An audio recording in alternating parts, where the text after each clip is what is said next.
Good morning, everybody. Happy Thursday. We have a big show today for everybody. Rhodes is here as well. We're actually streaming on both Rumble channels, Black and White News and Black and White Sports, and also the YouTube channels, Black and White Sports and Black and White Network. What's going on, Rhodes? Good morning, Mr. Matrix. Good morning, chat. I hope everybody's doing well. Man, we've got some real topics today. That's pretty awesome. We went from having zero to talk about. There wasn't much to talk about yesterday, to be honest with you. It was bare bones. And to the cupboard runneth over for us today. Let's just put it that way. So it should be a good show. Should be a longer show than normal. I'm kind of interested to see how that translates to the podcast, So, again, make sure you go subscribe on podcast, wherever you want to get your podcast on.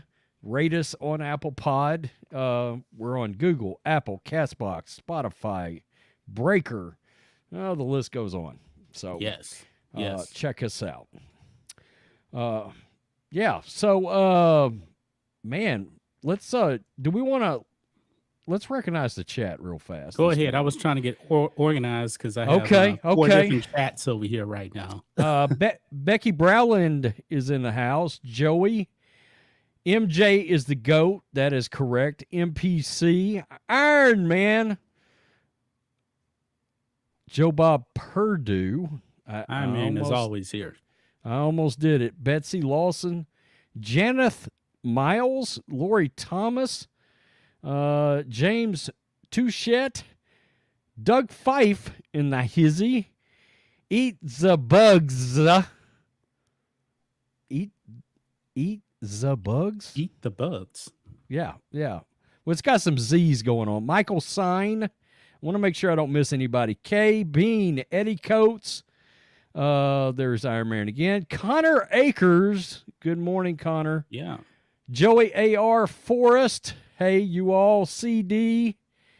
And Joanne Goodwin. Marty. John Jess. Projects 815. Sir Law. You guys are kicking ass. 131 people are in here already. What were you doing yesterday to us, YouTube? You killed us yesterday, YouTube. Come on. We already got twice the amount of viewers we had this time yesterday morning. Now, Patrick we are streaming against multiple channels here, and I don't believe the sports channel actually had a notification go out, but the network channel did have one. But I did post a link in the community section for the sports channel. But we actually got 66 people right now from the sports channel. Oh, good. Rock on. Awesome.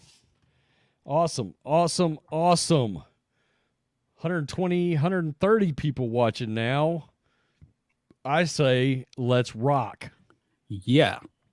So you can probably guess what we're actually going to be talking about here. Also on Black and White News, Maria McGee says, hello, gentlemen. Thank you. Can't forget about the people over there on Rumble. Of course, it's going to be a smaller audience, but we want to recognize everybody. So bear with me. It's going to be a little bit difficult to actually get through 4 tabs to keep up with everything. But actually, by the way, before we actually dive into the topics here, remember tomorrow, live stream, same time as today, 10 a.m. Central Standard Time. We do these live streams Monday through Thursday on Black and White Network or Black and White News on Rumble. But today there was so much crossover with sports, we decided to actually just combine them together. Maybe we'll have to do that, once a week. There's just so much to cover here for that. But to get access to the member live stream, become a member at blackandwhitenetwork.com. Memberships just start at $5 per month. If you become a silver member, you actually get to be on the panel. And it's going to be uncensored because it's not on YouTube, by the way. Or if you don't want to do that, you can actually just click the join button here on YouTube, on the network channel, or on the sports channel. Become a member today, and we'll see you guys tomorrow for that. So, Absolutely. Absolutely. Yeah. I'm just looking around. Go blue. And that blue is not for Democrats. I Just thought I'd clarify. actually like the color Yeah. blue a lot. Yeah. Unfortunate that it's associated with, you know, the left. So, I think navy blue might be my favorite color. yeah. Maybe. You know, You actually, know? blue, I believe, is the most popular color, I believe, for people. I think it did not is. know that. Yeah. See, it's not just politics and sports you get here. Well, I think We're it is. talking- Shoes. What color shoes do you normally have? Honestly, my shoes are almost always black. I'm going to be For the they're most almost part, yeah. always black. Yeah. Yeah. When I was actually 'Cause- buying Nikes at a time, I actually still got a pair from like 10 years ago in the closet right now. I have like gray. I have some blue Under Armour shoes. But for the most part, I've been buying mostly Skechers.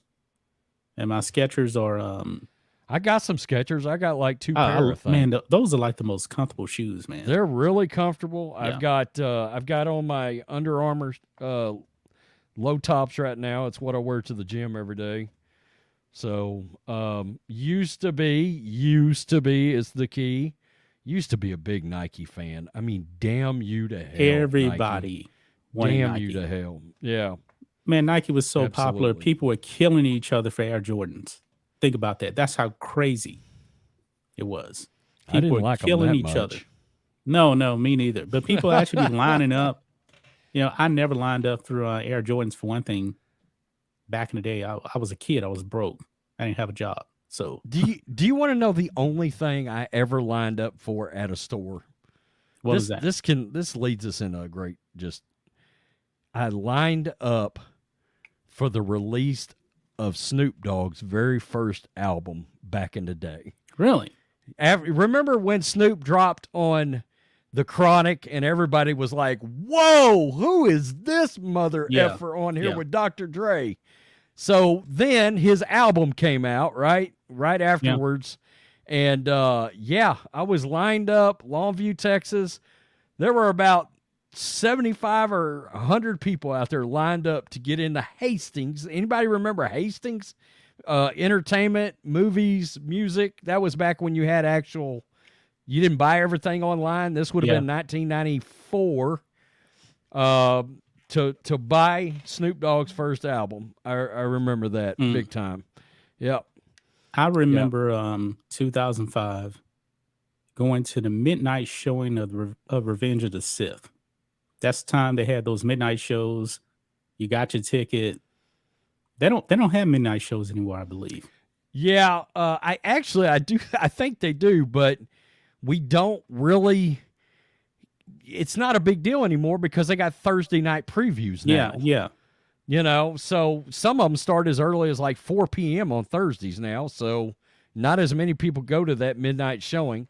The only midnight showing I can really remember, and looking back, I was like, I should have just waited till the next day, was the midnight showing of the release of A New Hope in the special edition back in, I think it was 1997. Oh, yeah. I think I saw those. Yeah. And I I went did. to the midnight showing of it, and I was like, I remember about halfway in, I was like, man, you're used to going to bed at like 10. You got to stay awake here. I was fighting sleep more than I was enjoying the program, you know? So the thing is, when I went and saw Sith at midnight, I had to be at work at 5 a.m. So I was dedicated to see that movie. I think I had to be at work real early too. I think I was working at 6 a.m. actually. Where was I working back then? I was working on security at the plant. I think I was still working for Berkshire's grocery company. Oh, I worked okay. for them for 5 years. Gotcha. So I think I was still working for them. So Well, that was right at the tail end of that. yeah. Well, thanks everybody for coming in. We're about 10 minutes in right now. We got over 232 people watching right now at the moment. Smash thumbs up button. That's what I was Share gonna the say. stream so YouTube doesn't kill it. Oh, What happened? that's not right, dude. No, Do man. we No. do we no. have to bring this up? Really? If you listen on the podcast, he Have brought y'all up seen this Lizzo. Lizzo Have y'all and, seen this picture? The picture that's going around right now. No, Oh, you haven't seen this? My boy Jake Shields. that's a new picture. From the UFC. Jake Shields that fought in the UFC for a long time. He posted this yesterday. Yeah, there you go. Everybody in the chat, there you go right there. What? Yeah, you can't actually see. There's no actual nudity, YouTube. That is Lizzo. But Yeah. blow it up so people can see it better. This thing was circulating yesterday. Yeah, he said if you don't think Lizzo's beautiful, you're fat phobic. This got 1 million views on it. Yeah, so everybody can burn your eyeballs out with bleach now. But you know what though? That didn't even faze me. You want to know why? Because every time you see Lizzo, she doesn't have anything on. You're just immune to it at this point. Oh, yes, this Isn't it already blown up? Oh boy. Oh God, help me all. I did watch The Mandalorian. Rhodes is all caught up now. I'm all caught up. I watched yesterday's episode. Surprisingly good. Surprisingly good, considering actually. how horrible the season has been. Far and away the best episode. There were still a couple of things that made me want to just punch myself in the face. The Praetorian Guards from the sequel trilogy showing up made me want to shoot myself. Jon Favreau dying. Oh, spoiler alert. My bad. Sorry, they killed off Paz Vizsla. Yeah. He killed himself off. He went out like a champ, though. I'll give him credit. He killed a lot of mother effers. He really did. One thing I gotta say, man, those Mando stormtroopers, they look pretty cool. The best car stormtroopers. The ones in the white, they look pretty cool. Yeah. But that's too much sequel tie-in. Oh boy. What in the hell did you do to IG-11/12? Yeah. That was the dumbest thing I've ever seen. I hated that. That was the goofy. I'm like, this is so stupid. Yeah. Just bring the damn droid back and let the droid wreck shop like it did in the first season. It's pretty. Yeah. This is what happens when people that are involved with creative get in a room and they start trying to outthink the room. Just if you want to bring the droid back, bring the damn droid back. Put a blaster in each one of its hands and say 1, 2, 3, go kill everybody, and everybody will be happy that's watching it. I mean, it's fine. It's not that big a deal. So anyway, we got our first super chat here today. Connor Akers for $2. I'm surprised that Lizzo didn't eat Baby Yoda. Oh God. Can we not talk about that episode anymore? Yeah, she was full of Java.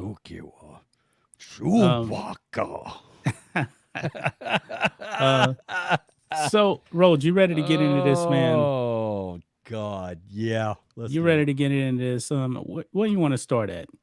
It don't matter. Anheuser-Busch losing $6 billion. That's with a B, folks, not an M. A B. $6 billion. Yeah. Oh, the old saying, man, when you get woke, you go broke. Now, initially when I set up this stream, I only saw the 5 billion. Now, apparently it's 6 billion. This boycott seemed to work, man, when people fight against wokeness. Now, this thing actually does need to hold here. So Anheuser-Busch loses more than 6 billion in market value following transgender Dylan Mulvaney Bud Light deal. This needs to continue. Man, look at this graph. That's not an actual interactive graph. That's just a still image there. But look at it, way down. Yeah. And hey, before we just jump straight into that, let me throw this out there to people. We're talking about Budweiser, Busch, Michelob, Bud Light, Natural Light. Natural Light. I never had natural light. And I hadn't either, but I wanted everybody to know that. And I'm trying to find any other potential products. Is Red Wolf still a thing? Rolling Rock, Shock Top, Johnny Appleseed, Land Shark. Land Shark? What? Wow. I haven't had that either. Wow. That's crazy. Okay. I just wanted to bring that up so everybody would have their boycotting bases covered. Right? Yeah. So. Well, I'm happy to say, man, that this boycott seems to be working, but it's going to have to continue. You're going to have to drop Anheuser-Busch the way that I dropped the NBA, the way I dropped Nike. Rhodes, I still have not watched an NBA game since 2020. I haven't either. My holdout has been pretty good. I mean, look, a lot of places are covering the NBA. If it's not some drama, I'm not talking about the NBA. I have not watched a game at all. Yeah. Oh, we got a nice little topic on the NBA too, by the way. We'll get to that later. There's been some times that if they hadn't have done what they did, I would have tuned into some games, especially in the playoffs. But no, I haven't watched a single game. As soon as that Black Lives Matter showed up and they broke that news that was going to be on the court, I was out. I was done right there. But look here, man, it's actually more than 6 billion. It actually says here 6.5 billion has been wiped out because of this. Does Anheuser-Busch not know the people that actually go out there and drink their beer? I mean, it's going to be your sports fans at games. Dylan Mulvaney said he didn't even know what March Madness was. They knew because the executive blatantly said, we're trying to get rid of the frat boy image. Really? Because your leaked pictures sure could have fooled me. Yeah. Do we have those? Did we bring that story up where they found all the pictures of her partying back in the day? I don't think that's funny. Yeah, it's on the Post Millennial. Oh, it is. Well, anyway, yeah, they exposed her partying, drinking beer, all this kind of, the frat boy stuff that she was talking about, that she was wanting to weed out of the company, and she wanted to appeal to everybody. She knew damn good and well there was going to be people that was going to walk away from this product right here. They were going to walk away and no longer consume it. They had to have made a point as a corporation. We're going woke. We're jumping all in on social, and we're going to lose customers. That's all there is to it. Now,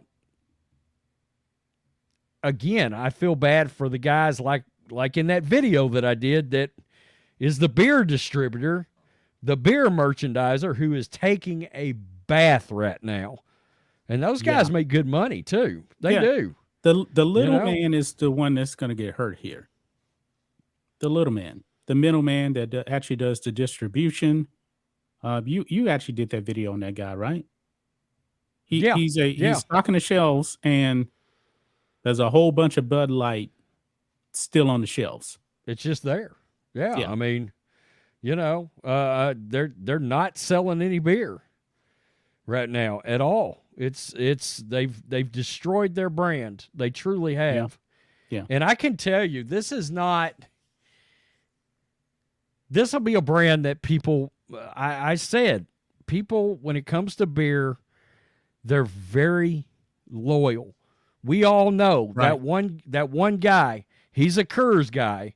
Oh, well, my boy over here, he's a Miller Lite guy. Well, this guy's a Bud Light guy. We know. I mean, we've described our friends. by the beer that they drank. I mean, that's an actual thing. And once these guys are out, once they have pulled out and decided to walk away from your beer brand, something that they would have fought somebody in a bar over, to defend. F you, man. I like Bud Light. Can we be honest? Yeah. The beer drinkers are probably going to be alpha males for the most part. They're going to be alphas. Oh, yeah. They drink that beer and they feel manly when they're drinking that beer. We're watching sports, we're sitting outside. Like I live on a lake. I could sit outside, drink a 12-pack of beer, and fish all day. Want to know what kind of beer I'm not going to be drinking? Bud Light. No. Right? And once those guys move on, they'll identify another beer. Yeah. Okay, I'm going to move over to Coors. That's a wrap. Yeah. Budweiser, it's a wrap. You can come out on bended knee right now and issue an apology, and people would not come back. You could issue a can with Donald Trump's picture on it. People are not coming back to it. Yeah. We're not going to forget the middle finger you gave us, Yeah, they want to get rid of the frat boy image. But Rose, I went to college. You went to college, right? Correct. What was happening on Saturday nights? A whole bunch of partying, a whole bunch of beer. Beer drinker. Beer drinker. Yeah. A lot. After football games in college, everybody went to the clubs. I remember when I was in college, people went to the clubs on Friday nights, right down the road at this place called Cowboys. Lots of beer, lots of alcohol. Saturday night after football games, lots of beer, lots of alcohol. But this company now wants to pander to the activists. And the activists hate everybody and everything that's not like them. When you see Dylan Mulvaney with a Bud Light, didn't Dylan Mulvaney say that he didn't even drink beer or something in that clip? Well, look, it's just like... Didn't even drink Bud Light or something? It's just like our entertainment products. This is just like Star Wars. You're trying to cater to a whole bunch of people that, to be honest with you, aren't even tuned in to said product. You're catering to people that's not even in your demographic, and they don't drink beer. They're not beer drinkers. Here's a prime example right here. That new Leslie Headland Star Wars show, The Acolyte. Did you hear what one of the stars in it said? No. There are no good or bad guys in Star Wars. He actually said that. I was Have you ever seen the Star Wars? Have you ever seen the Star Wars? So what do you mean? The Emperor's not good? I mean, the Emperor's not bad? Vader choked out his wife. But it's not bad, right? Yeah. This is kind of the same thing here. They don't care about their target audience anymore. No. And people are tuning out. It's crazy that social agendas have now overtaken basic capitalism 101. It's unbelievable. Yeah. Can you imagine? Let's take so-and-so opens a business. I'm opening a diner. Okay. Does anybody ever open a diner and go in, they put their business plan together, they walk in to a bank, they want to get their business loan, they sit down for the business loan in front of the banker, they put out their business plan, and the banker's looking and goes, well, you haven't projected any profits, you haven't projected when you might come out of the red into start turning a profit on this business, you haven't projected sales or any of that. Well, I'm opening this diner because I'm hoping to spread the message of peace and love to the world. But what about the money? Yeah. Well, that's secondary. That banker's gonna go. He's gonna deny He's going to rubber stamp a denial on your loan proposal that you put in for your business because they want you to make money so you can pay back the loan and turn a profit and be successful. I mean, even big business at one time wanted to run with the idea of making a lot of money. And what they're doing is they're very foolishly, Disney's doing it too, Nike's doing it too. They're running off of history. That's it. They're running off of history, off of what they made before 2 years ago and before. Yeah. You know, and I bring up 2 years ago because that's when George Floyd happened and it was a trapdoor. It's trapdoor. Like 3 years now. 3 years. Can you believe it? Oh, it has been 3 years. Yes, 2023. Wow. Man, time is just crazy. Just flying. I mean, and not only that, and I'm seeing the wokes go nuts. Oh my God, they're mad about beer. I'm like, bitches, weren't you mad about Uncle Ben Rice and Aunt Jemima? Yep. Damn syrup or something? Wasn't that something you were losing your mind over? Branded it racist? You just lost your mind over products. We went through that whole deal. Yep. I mean, George Floyd happened. You and me were on a live stream on another channel, and we said, everything we know dies today. It is all ruined today. Yeah. Everything will turn into one big virtue signal. But I don't think we actually saw this, though. Well, did I think they were going to cancel like Uncle Ben Rice? No, I kind of didn't. Well, I'm talking about where you have like Nike having a quote unquote transgender promoting women's products, women's sports. I didn't see that. If you're asking me, did I see chicks with a D coming, wearing bras and promoting them for Nike? Nah. I mean, I guess I didn't see that shit coming. I didn't. I never thought I would actually see an open push for transgenderism in kids. I didn't see that. But nothing surprised me anymore. Man,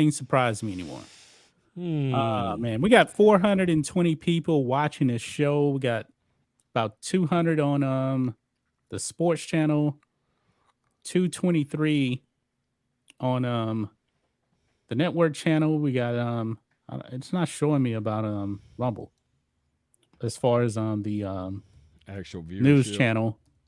But we got 13 I know watching on the sports channel because I'm logged into the sports channel over there. I believe that is the reason why. I can't see that, but man, you guys are amazing for showing up with us here this morning. Speaking of, man, we're not done with the Dylan Mulvaney thing because now we need to talk about Nike, who once was a great sports brand, but no more. Obviously not. Everybody knows what they did with China. The NBA has been all into that also as well.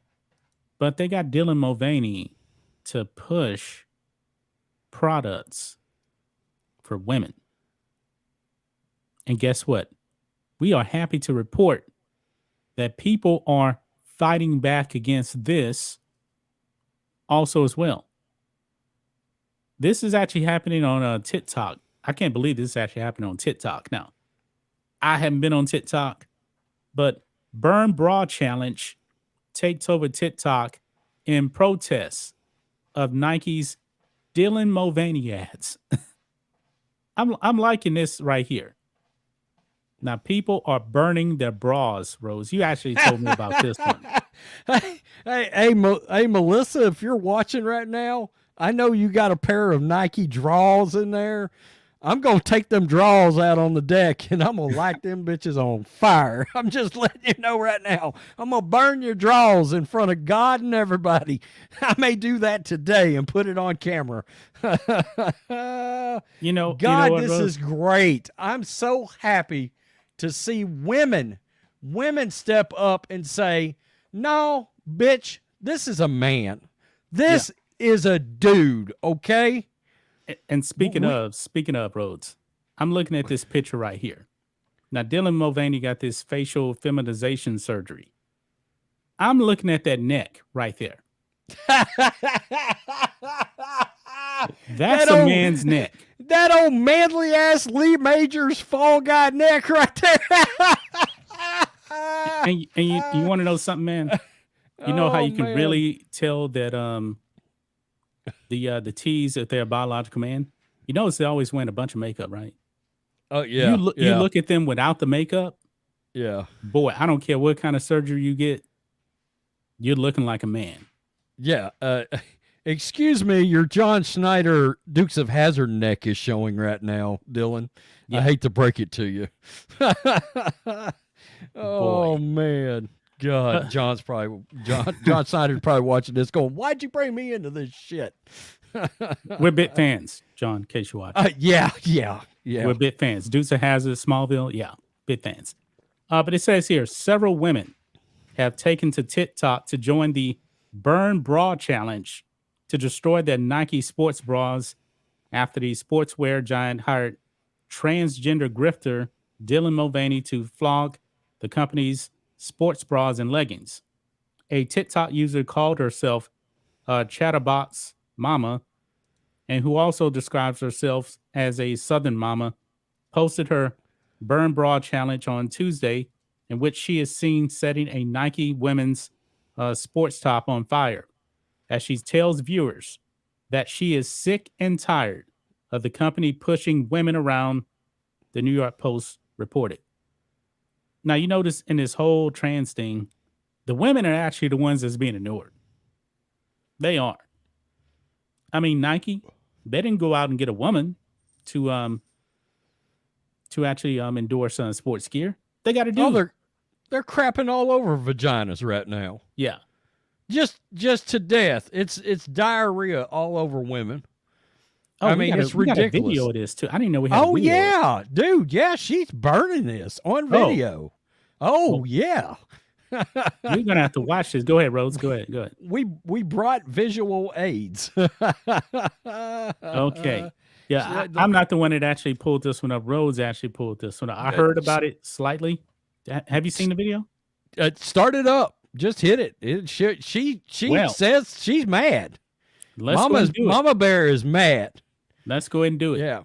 All you real women out there, we are in the fight of all fights. Since the 1960s, we have been fighting for the right to be women the way you're treating us currently like men. You're pushing us around. You're calling us names. Nike, you should be ashamed of yourself. You chose a little boy with no breasts and some junk in his pants to represent real women. Nike, I am done with you.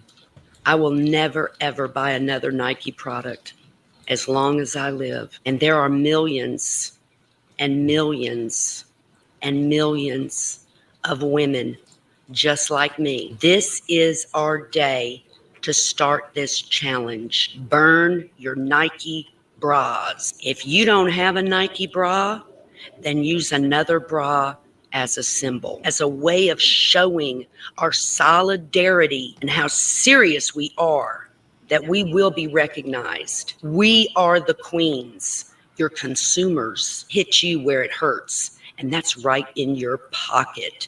Let's go back to the 60s. This is your Burn Your Nike Bra challenge. It starts today. I challenge every real woman that is sick of this nonsense. It's a great night to burn my Nike bras. Challenge you to burn your bras and film it.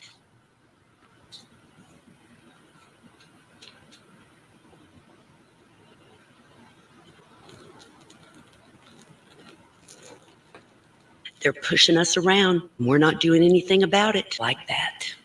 It's the symbolism. Good night, ladies. I believe in you. I like that. I do too. This reminds me of there's a couple of very vocal mama bears out there that were formerly Democrats and leftists who have since switched over to Trump supporters because, and they were active feminists, by the way. And I've seen them come up. They've been on Fox News several times, but when all these leftists went after the children at school and the parents with all the school board shit, these feminists got pissed off and flipped the script on the Democrats and switched sides because they was like, wait a minute, you're trying to push all this trans stuff, all this. Good luck, Democrats. If you lose the feminist, that was one of your biggest bases. If you lose the feminist and where their vote's going to go because you've decided to crap all over women, which is what they've decided to do. We're actively shitting on women's rights. Doing it. We're not even hiding it. We're doing it right out there. Crapping all over women. We don't give a damn about women's fairness in sports. I mean, nothing's sacred. We're a hee-hee and a ha-ha like this one when it comes to your freaking tampons. We're being cute out there. Things that women have to deal with, have the hard stuff. They're making light of this crap. Yeah. Women are getting pissed. Women are pissed. Is it safe to say now that the feminists that's still on board with this, they're actually really just misogynists now? Oh, they're full on man supporters. Yeah. Y'all some women haters. You ever heard that term? That's a woman hater. Megan Rapinoe and Sue Bird now are misogynists. Oh, absolutely. They're misogynists. Yeah. And one of the reasons why Megan Rapinoe is pushing this, she's done. She don't have to worry about competing against anybody. Riley Gaines called her out on that. And by the way, Riley Gaines, she had deleted that tweet, but she actually did put it up again. I think she just made some changes to it. And that was it. They're all of that activism that all these, I guess they consider themselves part of the LGBTQ elemental P plus Niner community that was all pro women. It's a wrap. Your voice is officially silent with actual women because you don't care about them. You don't care about them. You're saying it. Hey, that dude that's swinging, bring him right on in this locker room. Bingo. Just let him swing all around. Ladies, you come in, you played ball out on the court, you sat down on the locker room bench, and here comes the heavy hanger walking right next to you. Leah, you just got out of the pool. Here comes Leah Thomas swinging his business right in front of your face, and you're supposed to be in a place that no man is supposed to be, which is a woman's locker room. I mean, all of this stuff is tied together. It's all tied together. Dylan Mulvaney, Leah Thomas, it's all in the same arena. Absolutely. You want to know how to truly stop all of this? Because the feminists, the women are united on this. So they're going to continue to allow men to come in. You know what? Maybe, just maybe, we actually should be pushing a whole lot more men to actually identify as women, completely destroy the women's sports. And then these people be like, what happened? What happened? Well, you kept pushing for men to come into your sports and into even modeling and other things like that. So they decided that they wanted to do it. You guys let it happen. So, but we don't have any spaces. That's not my problem. You were pushing for this. The WNBA will become the TBA, the Trans Basketball Association. I believe it's going to happen within 3 years now. I think a player's going to go. I believe it.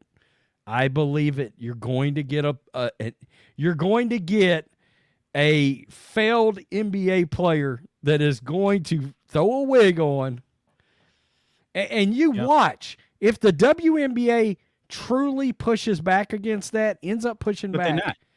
The wokes, You know how many WNBA players have said anything about this whole thing, Dylan Mulvaney? Zero. They have not pushed back against it. Well, good. I can't wait for y'all to get dominated. Some dude's going to go out there and drop 55 on your asses every night. Dwayne Wade got his son out there identifying as a girl. Boy, Dwayne Wade, one of the great two guards in NBA history. Oh. Man, start training your son to play.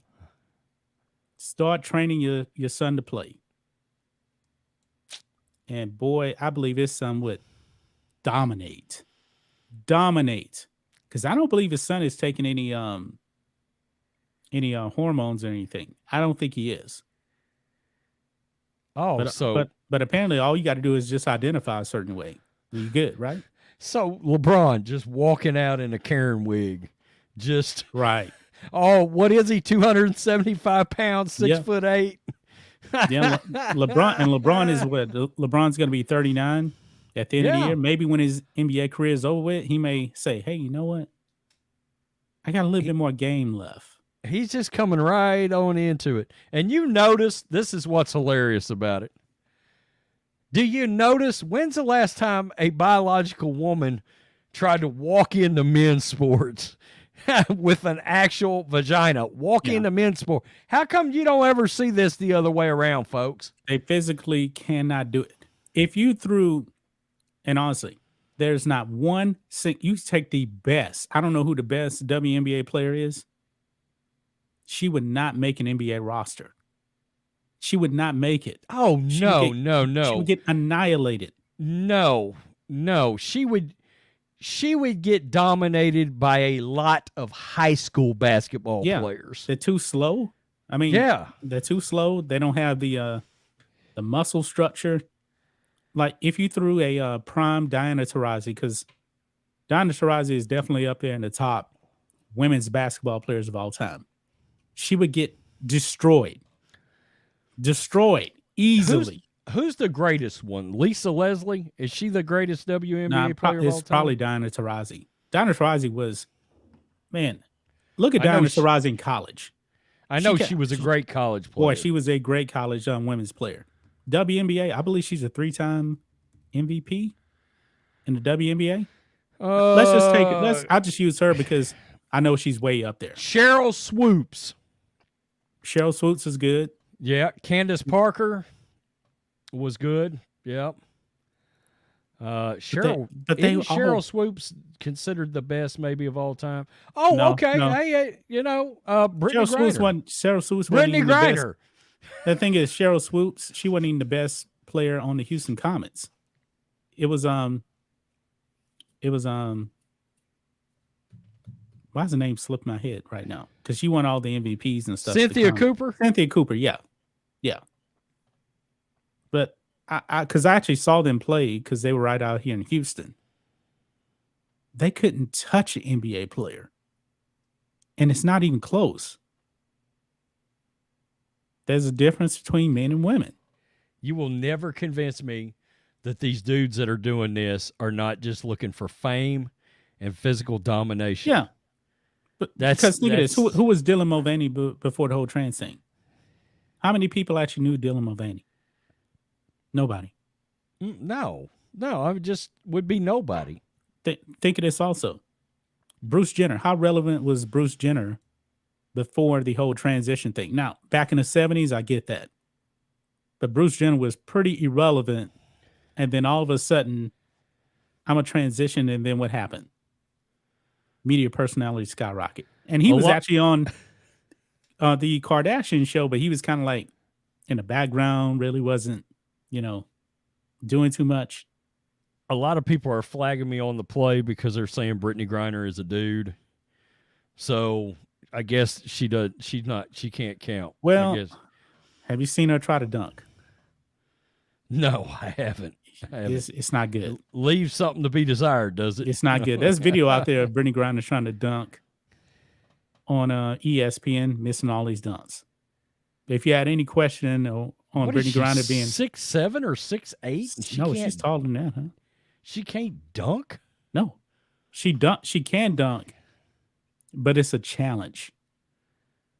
Oh, I mean, I believe Lisa Leslie was the first WNBA player to dunk in a game, and if you actually look at the dunk in the NBA, that would be like, oh, he almost missed. It wasn't anything spectacular. Like you'll never see a WNBA player doing it around the world dunking. No. Oh my God, I like this comment here. yeah, yeah. Ed Nelson. Bud went from real men of genius to trans women with penis. That's epic right there. That's epic right there. I It's like baffling that we're talking that. I about. like that comment right there. Oh, people are bringing up old Bruce Jenner on Wheaties boxes. Oh yeah, yeah. And it's so weird because he still considers himself a conservative. That's what's funny about his whole situation, you know? Like he has been extremely critical of all of this crap. Yeah, he's been it. slamming all of this T stuff. All of it. All this stuff with the T's, transitioning kids and everything. You know, he still dates chicks. I know. Just because I believe one of the misconceptions about the whole T thing is it has nothing to do with your sexual preference. Like Will Thomas still likes girls, attracted to girls. That dude must be in heaven in women's locker rooms. He has to be. That's a twisted MFer. I mean, come on. Yeah, fully intact too. I mean, you're in the locker room, you're seeing all these women get undressed from their bathing suits. Yeah. Yeah. That dude's in heaven. Nasty ass mother. Now it says here, thoughts to share. Bruce was starting his transition before he met Chris. Yeah, I believe. Right? Yeah, well, I guess I think Kim Kardashian had said that she had called him like putting on dresses or something before in the past. I think she had said that. So what the hell was Chris doing exactly? I mean, I don't know. I don't know. What was going on in her head right there? You know? I don't know. I mean, somebody's got to question the women that are laying down with the trans dude. But I think one thing that Bruce / Caitlyn needs to realize that woke T community don't like you. Oh no, they hate. Yeah, Bruce / Caitlyn Jenner, hate him.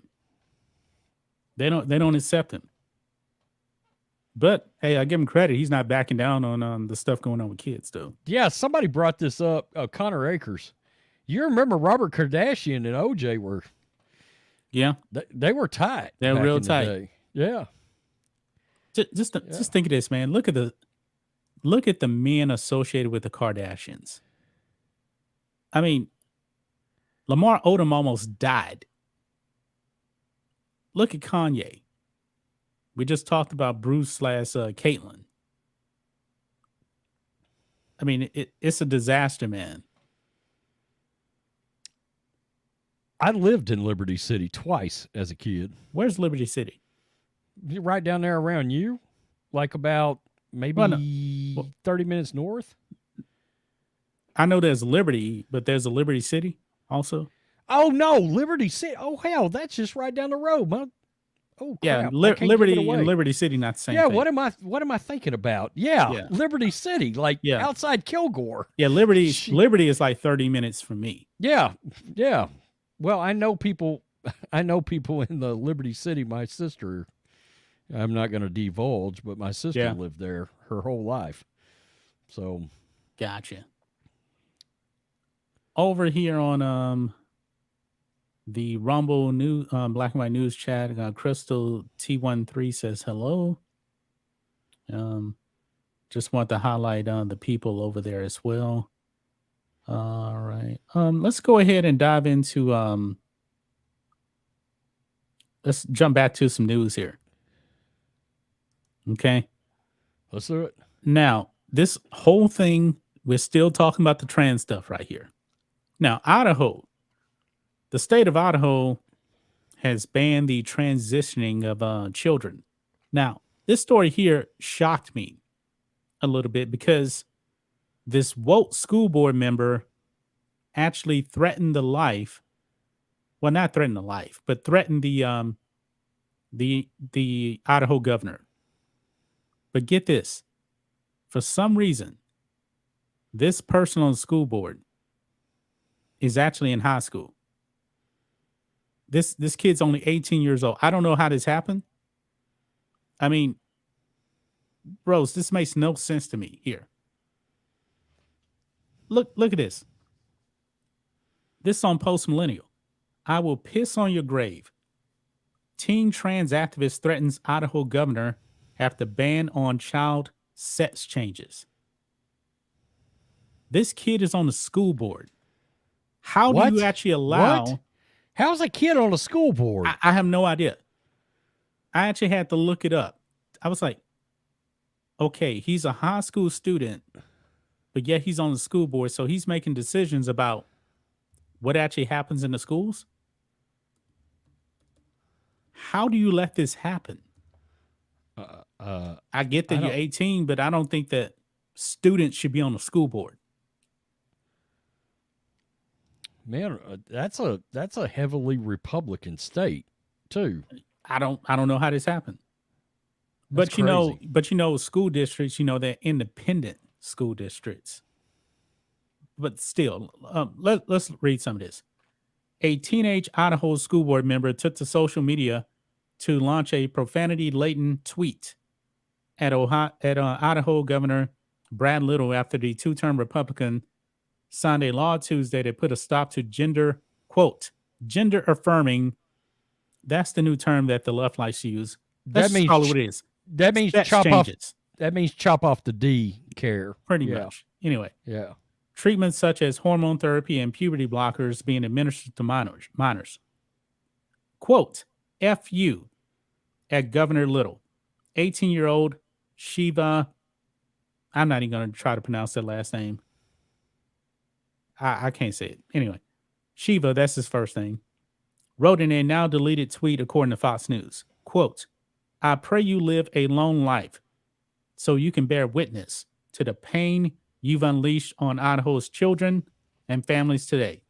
When you do die, though, I'm pissing on your grave. What? That sounds a little bit like a threat. That feels thready to me. Yeah, that's got a little twinge of threat in it, I think. Right. Like this guy sounds like he would love for this to prematurely happen.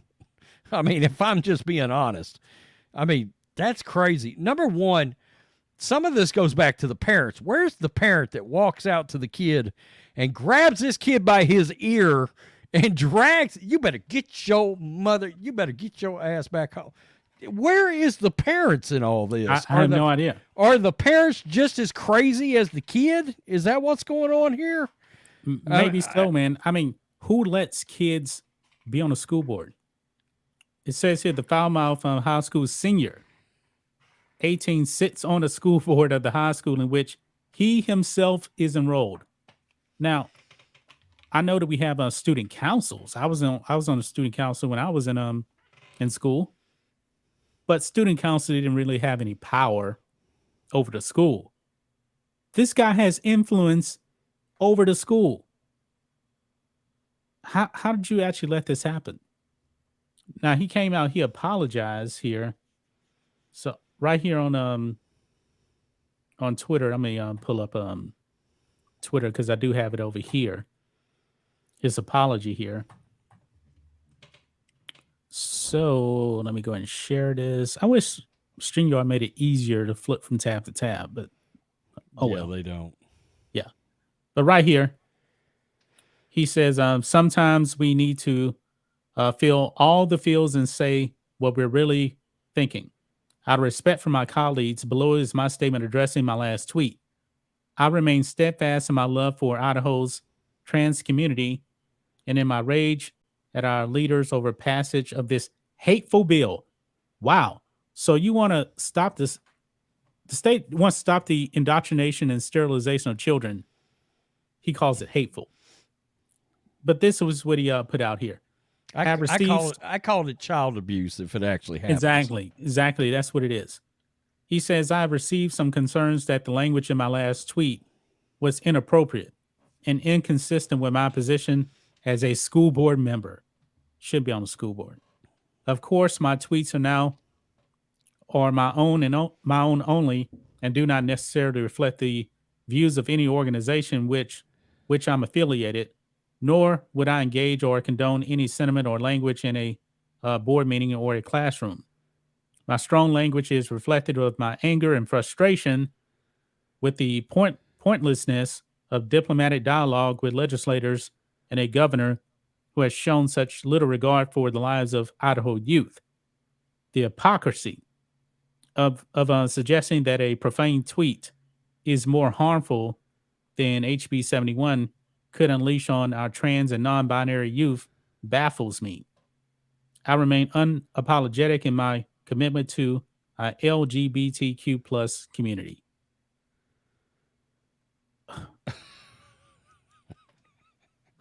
My goodness. They actually allowed this guy to be on the school board. Now, if I'm not mistaken, he I believe he won't be participating in some things now because of his tweet that he actually did delete.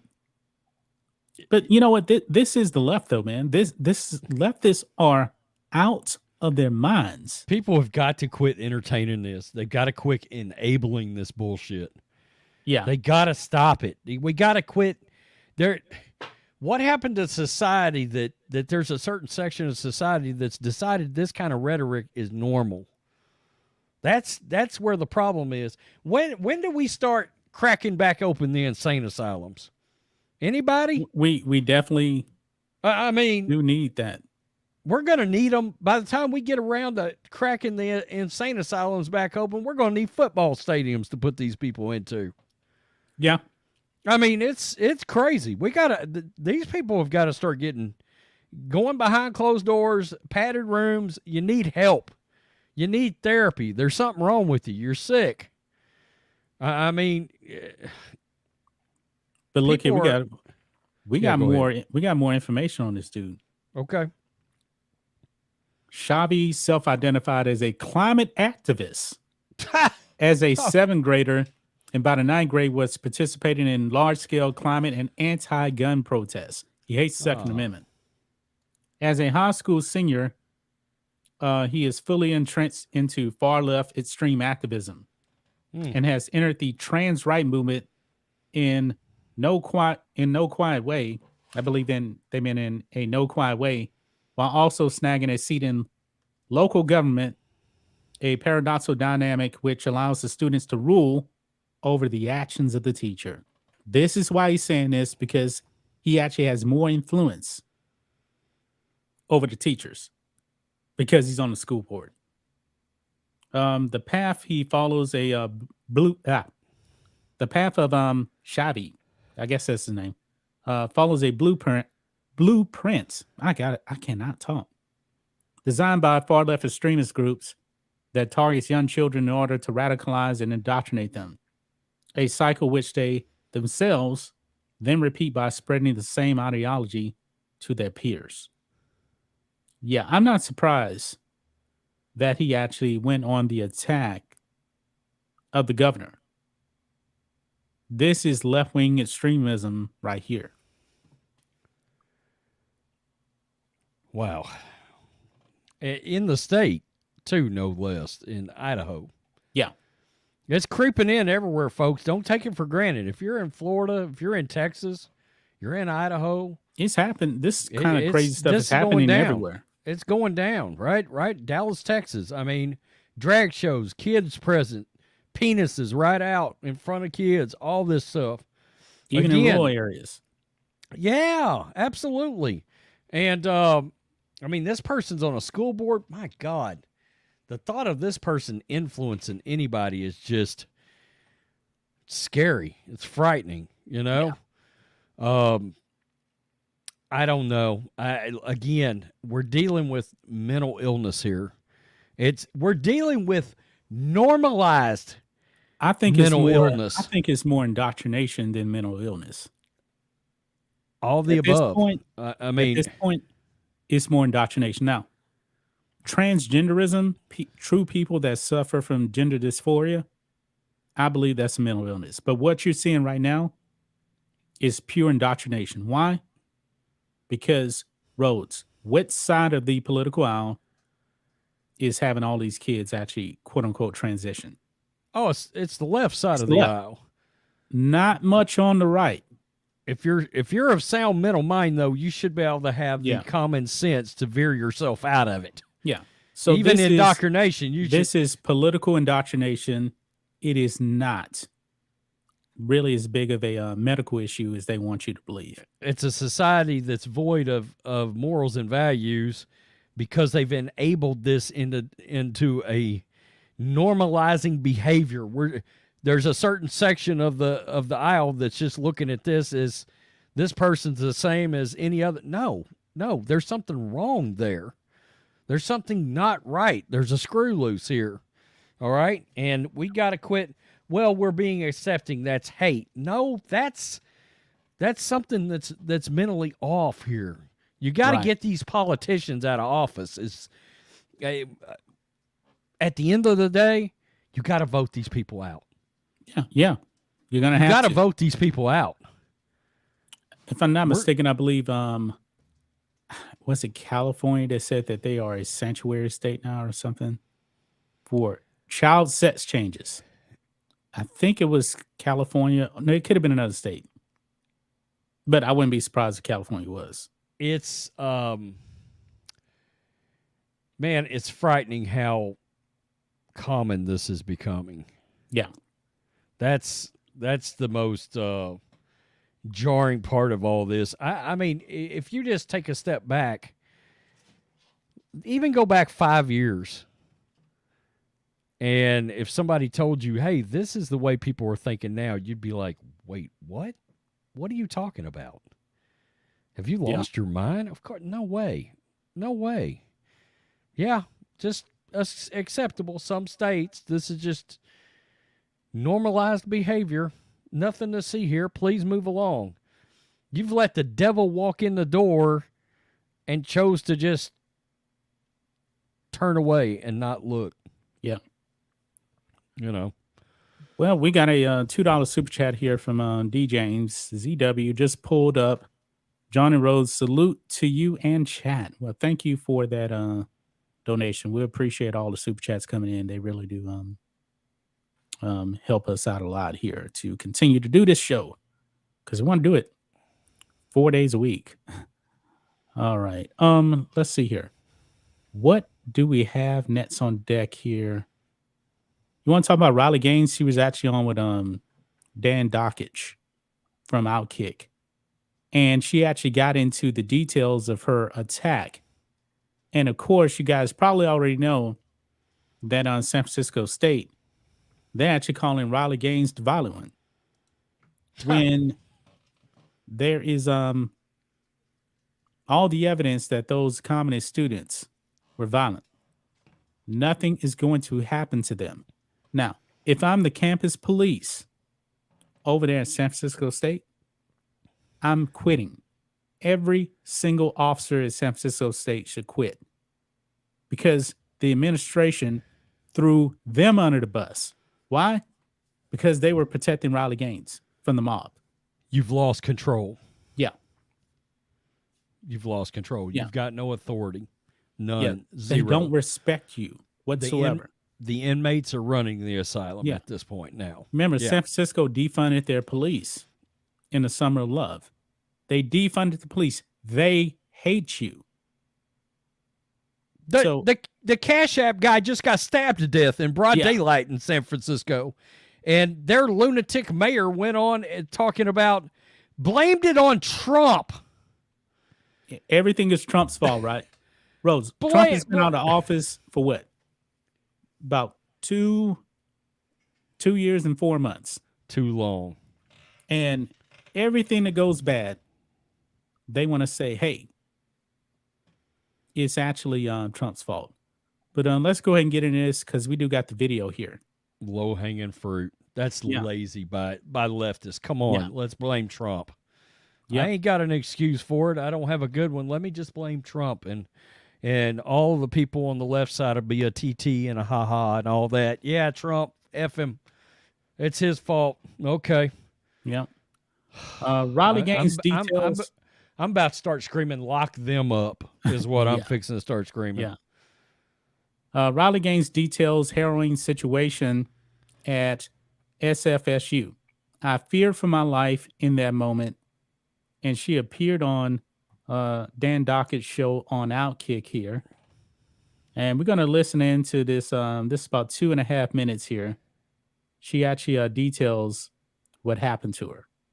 Jamila Moore, who is the vice president of stupidity, apparently, at San Francisco State. She's the one that came out and said, yeah, our students acted peacefully. It reminds me of the riots where you saw, footage of places burning a couple years ago, and they're like, hey, it's mostly peaceful. How infuriating is it to see these comments from these idiots? Like I mentioned, I'm not going to say that I feared for my life in that moment, yet she's going to call it peaceful. Right.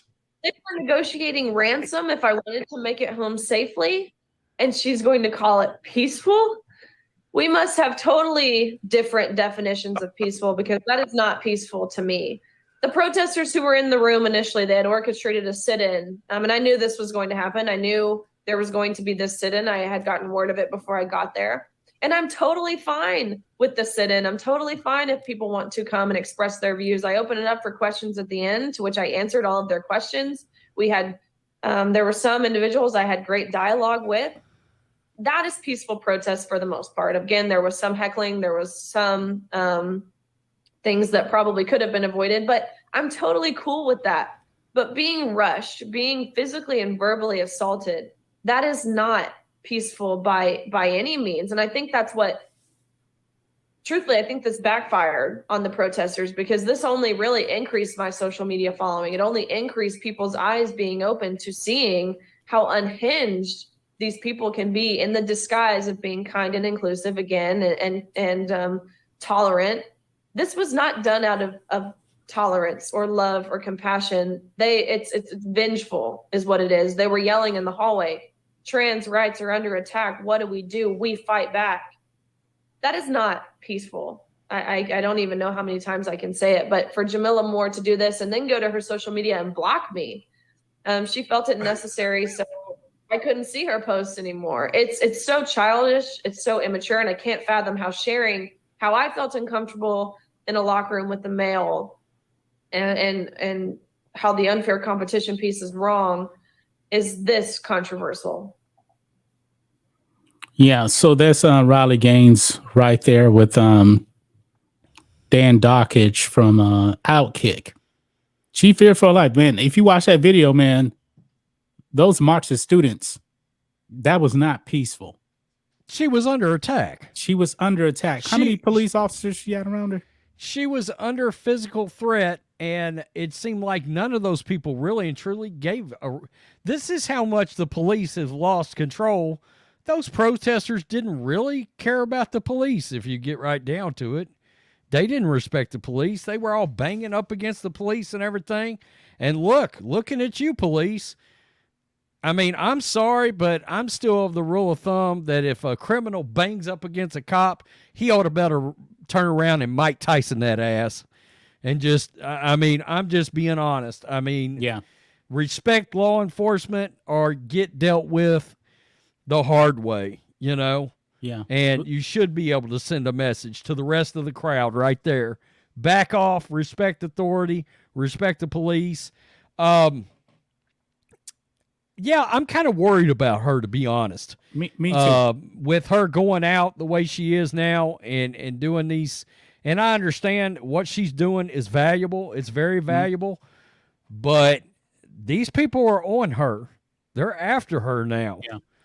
You know, they see her as a and she's right. Her following has blown up. Yeah, it has. Even more It so. And she's going to be a target now.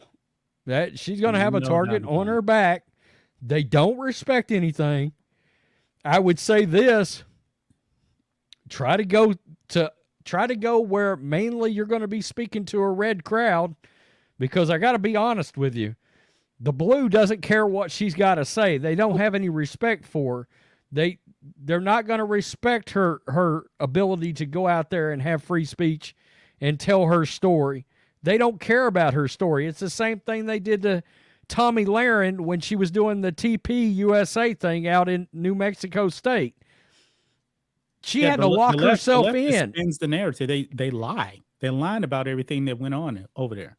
These people are having to be busted out of places that they're speaking, just doing public speaking. They've got the okay to come into these facilities and give these speeches, but these people aren't willing to protect them after they told them that they could come there. Yep. I mean, they're not willing to follow the law and make sure that people are not going to come in harm's way. Protesting is one thing. Look, protesting is standing out on the sidewalk with your little sign that you're waving up and down that says, hell no, we won't go, and you're walking around in a circle or some shit. That's protesting. Coming over and hit me in the head with an elbow, nah, that's assault. Right. And it's right. go time. There's a difference. We got more detail than what was on the clip here. So I guess this is an extension right here. She says, quote, I give my speech, and of course there's many protesters in the room, but I welcome protesters. I welcome people with different perspectives. That's why I chose to go somewhere like San Francisco. I know a lot of them won't agree with me, but that's who I want to get in front of. That's who I want to change their minds to see from my perspective. So there was a lot of protesters, and it was relatively civil. There was some heckling, but it was good. After the event, almost as soon as it finished, it was as if the floodgates opened and I was rushed. People from outside the classroom rushed in. They flickered the lights off. They stormed the podium, and they were pushing and shoving and hitting.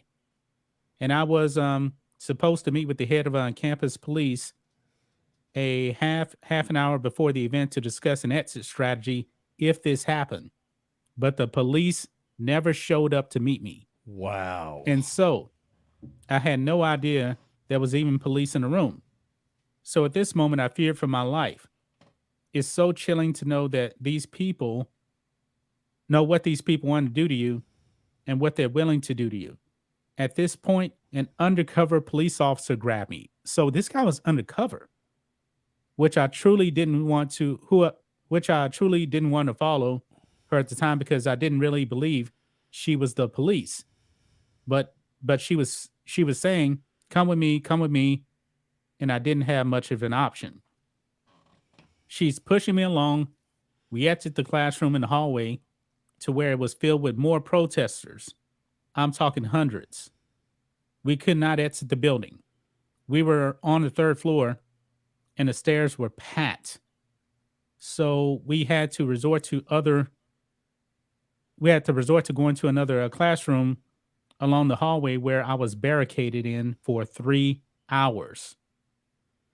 Gaines detailed what happened. In 3 hours, she feared for her life inside a classroom, not knowing if she was going to be able to leave. Quote, in these 3 hours, these protesters, they sat outside. They banged on the walls. They stomped on the floor. They screamed terrible, violent, awful things to both myself and the campus police who were there. Why didn't the campus police actually make a move in? Because I don't understand that. I hope in this lawsuit she's suing the campus police. I would file a lawsuit against them too. They need to be investigated as to why they weren't doing their job to actually serve and protect and protect. It sounds to me like Oh, they were more pro protest than they were about doing their actual job without No. their she said partisan something beliefs next I'm being going to put in read. it. She said something All next right. here I'm going to read. Where was I at?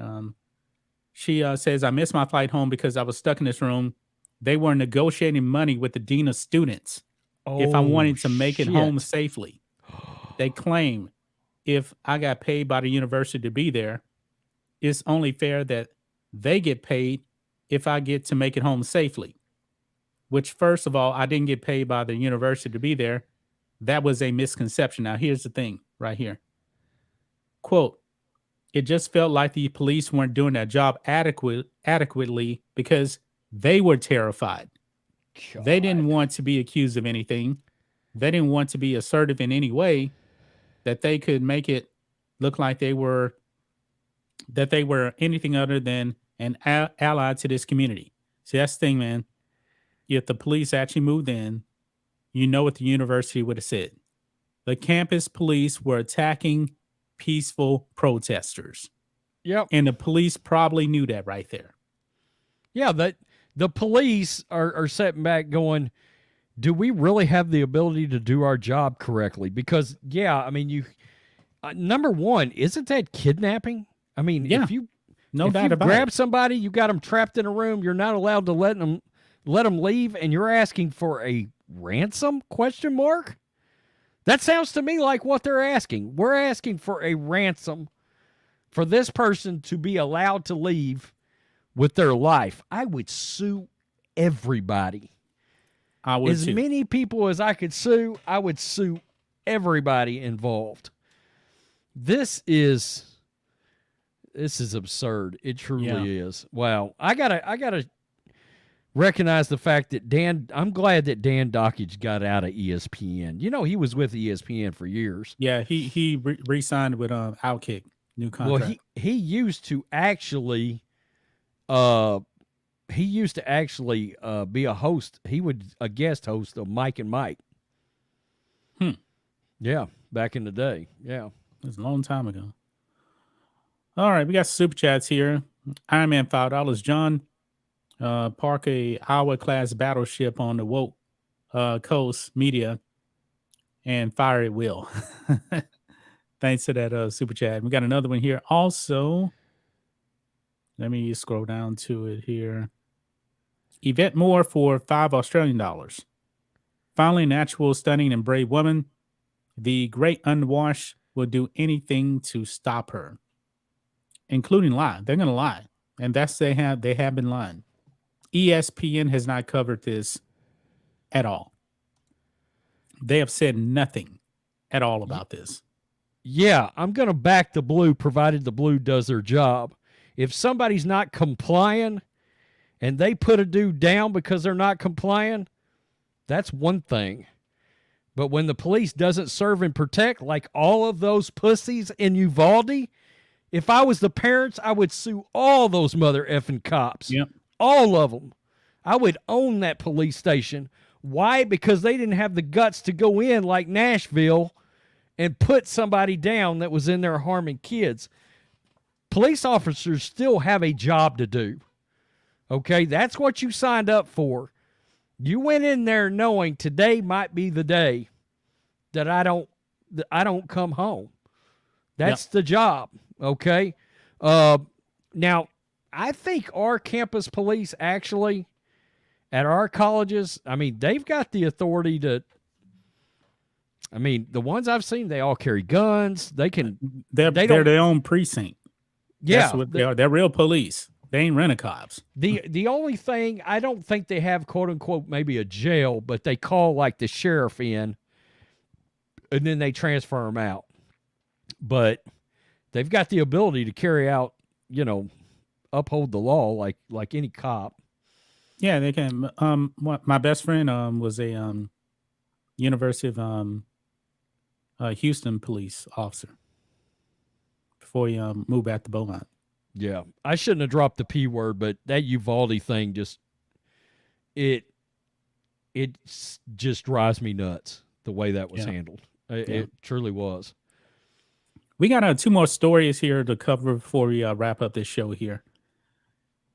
Guys, the demand for racism seems to be high on the left, but there's a problem. There's not enough supply. Have you noticed that, Rhodes? The left screams racism all the time.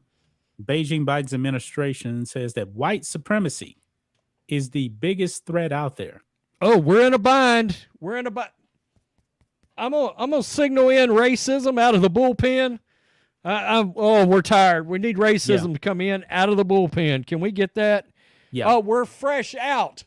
I'll manufacture some. Not to worry.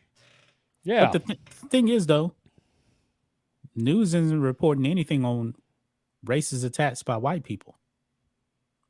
I haven't heard any of them in 2023, not even 2022.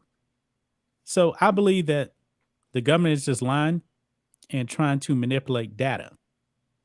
That even goes into universities. Now, this story here actually happened in Florida at Florida State University. Check this out. Florida State University professor leaves $190,000 a year job after accusations of faking data on racism. Yeah, this woke professor, he was a criminologist, if I'm not mistaken. Criminologist. And I believe he was trying to say that as you get like more black people in a certain community, that all of a sudden the crime and all that increases or something like that. But we're going to read it here, so I want to make sure that I'm not messing this up. Eric Stewart, a criminology professor at FSU, left his position suddenly amid a multi-year investigation into his alleged academic fraud. Stewart had 6 research studies retracted throughout the investigation after it was alleged he misrepresented data to exaggerate how prevalent racism is in American society.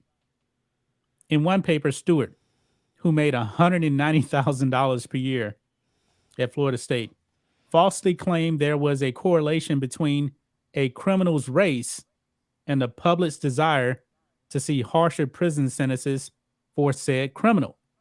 What? However, an investigation revealed there was no correlation and that the sample size had been increased to yield Stewart's desired outcome. Oh. So he was cooking the books on this. Cooking the books. Prior to his abrupt exit, which was first reported by Florida Standard, Stewart had been at Florida State University for 16 years. Wow. The professor who first exposed himself for his misconduct, Justin Pickett, teaches criminology at University of Albany. He co-authored a paper with Stewart in 2011. Pickett alleges the problem of data manipulation is widespread in academia. I can only imagine. Yeah. I'm not surprised. It's the same thing with the government out there where they're saying that white supremacy is the biggest threat to this country. No, woke supremacy is the biggest threat out there. Quote, there's a huge monetary incentive to falsify data, and there's no accountability. If you do this, the probability you'll get caught is so low, he told the Florida Standard. Stewart holds a PhD in sociology from Iowa State University. So there you have it. The man quit because he was trying to paint systemic racism out there when that was not the case. It's kind of like... Do we think they haven't cooked the books all the way across the board? Oh, no doubt about it. No doubt about it. It's just like these leftists out there saying that voting rights are under attack. No, it's not under attack. Everybody has the right to vote. What they're lying about is that in 2020 you had these leftists out there, leftist politicians, changing stuff because of the Wuhan virus. But once that ended, they want to say, oh, they're trying to take away voting rights. No, what you guys were doing, and it happened out here in Harris County, wasn't legal. I mean, the only way you can actually change voting is through the state legislature, Right. not in the Right. county. They took an opportunity when that virus came in. They said, "Oh, we have an opportunity here to do something." And they used that opportunity to start changing a bunch of things that would skew everything into their favor, right?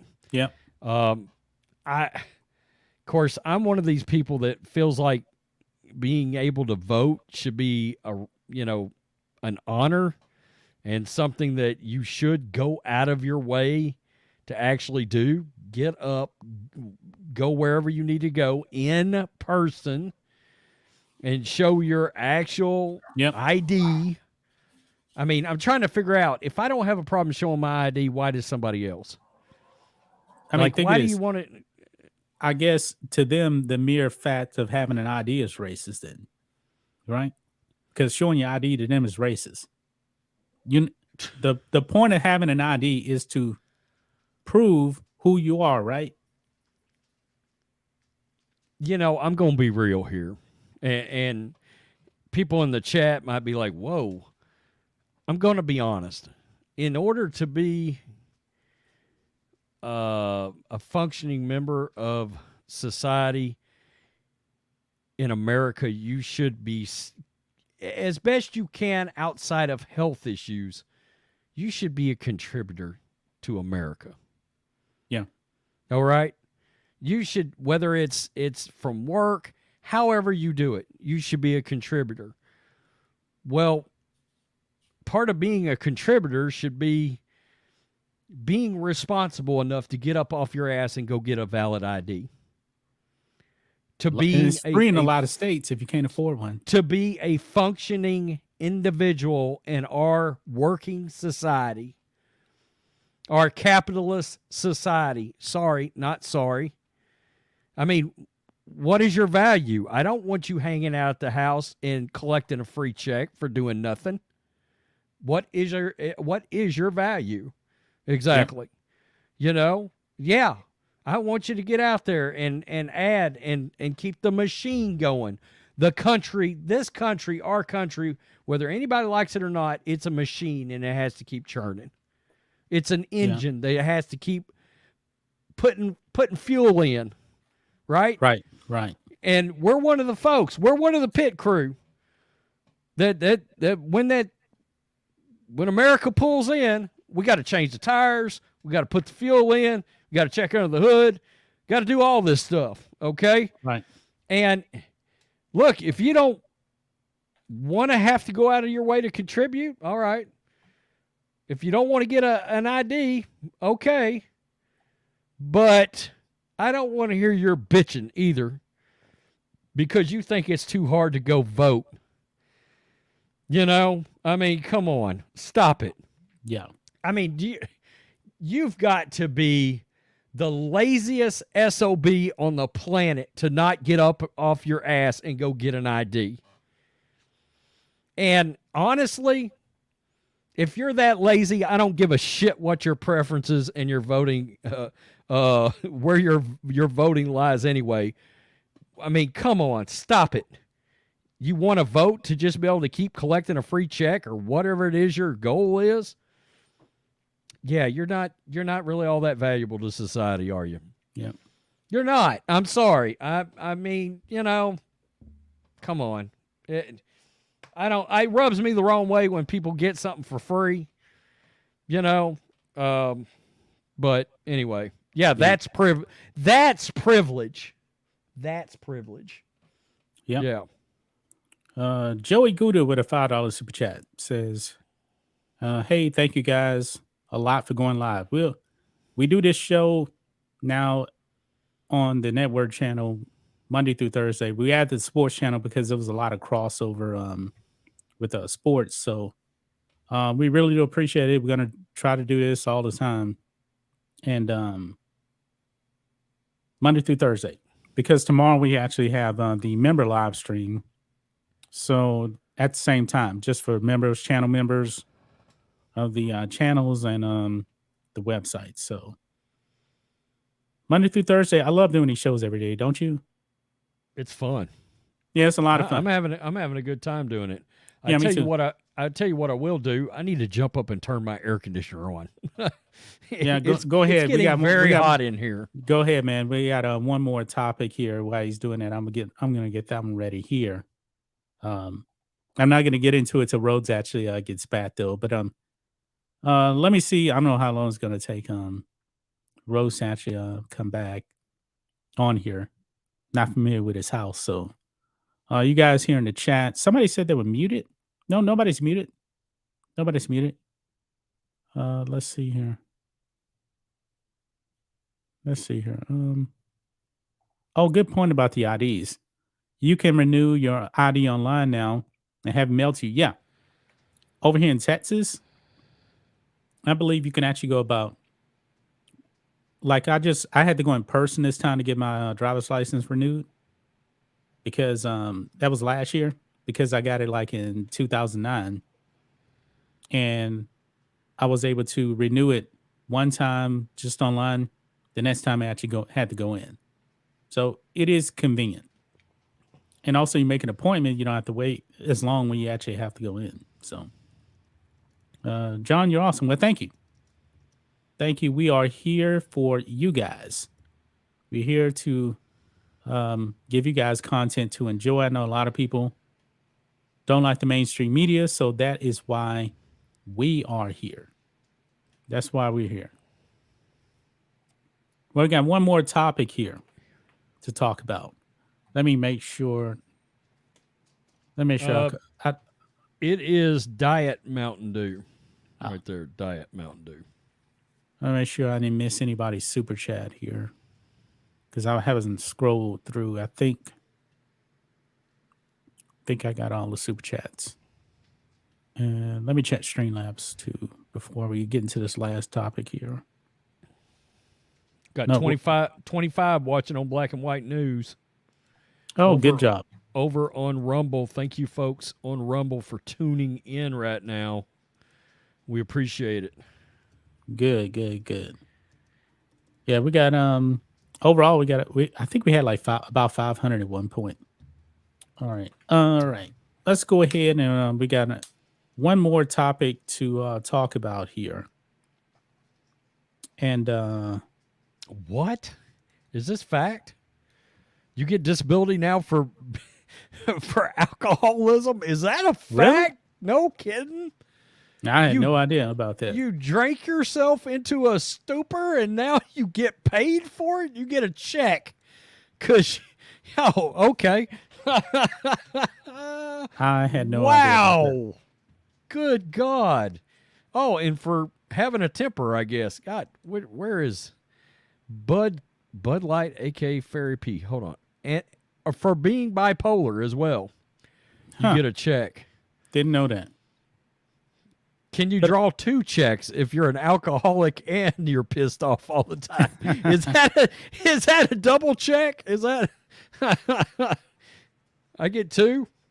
I got multiple problems. Let's do this last topic here, Rhodes. Yeah. The Tennessee 3. Now, in Tennessee, these 3 Democrats were driving an insurrection at the state capitol, right? 2 of them got voted out. 1 of them survived. And the 2 that got voted out were black. And the reason why they actually got voted out because they were really actively on the floor, disrupting everything, protesting, had the bullhorn, leading a violent crowd. They got voted out. However, their particular counties voted them back in. Now, when I put up my video about that, I was like, all right, I'm glad the Republicans actually did something and got these guys out. But I said they could return because they could be voted back in. However, it's actually supposed to be in a special election. But this time it was like some county election or something like that. It wasn't the official special election. they got brought back in. So these people committed an insurrection and they got able to come back. Why are we letting all these radicals into public office? Well, when I first heard about that law, I was like, I mean, this is pretty dumb. How is it you get voted out, but yet you can come back in? Doesn't make any sense. Well, they're back. But one of the marks is this guy is pretty radical because now we got, remember the Summer of Love, Summer of Blood? That's what I like to call it. One of these guys, Justin Jones, is a radical Marxist. He was actually stopping traffic because, you know, BLM loves to stop traffic, right? They're completely peaceful. Illegally. John Matrix, how dare you? No. Completely peaceful. No. This guy's on video assaulting a driver in the Summer of Blood. That video's fake. It's the angle. It's completely peaceful. Oh, no. No, it's not. That's a right-wing lie. That's Trump's fault. Look here. This on the Blaze. Footage reportedly shows reinstated Tennessee State Rep Justin Jones holding up and assaulting a driver during BLM's Summer of Love. And this is also him on top of a police car because these Marxists, you know, they don't like police. So we got two video clips here. Okay. Democratic State Rep Justin Jones of Tennessee was reinstated to his position Monday after being expelled last week over his involvement in what Tennessee House Speaker Cameron Sexton described as an insurrection. Hundreds of Jones's supporters swarmed the State House prior to Jones's reinstatement, threatening "No Justin, no peace." Shocking footage from 2020 has reemerged this week, indicating that, contrary to the protesters' suggestion, there's no guarantee of peace with Justin Jones back on the scene. The man has a history of violence, folks. Look at this.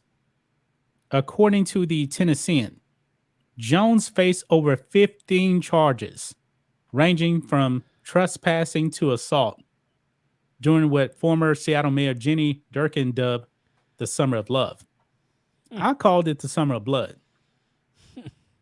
Among the charges, assault of an officer, resisting arrest, disrupting a meeting, disorderly conduct, criminal trespassing, obstruction of a passageway, and aggravated littering. Davidson County General Sessions Judge Linda Jones, a Democrat, reportedly dismissed or accepted a decision not to prosecute Jones's charges. That's why not is surprising. that? Why did that happen? Oh, it's Seattle. My bad. Yeah. Now I know why that happened. But look here. I'm going to jump over here to Rumble because I want you guys to be able to see this here. This man is on video assaulting a driver.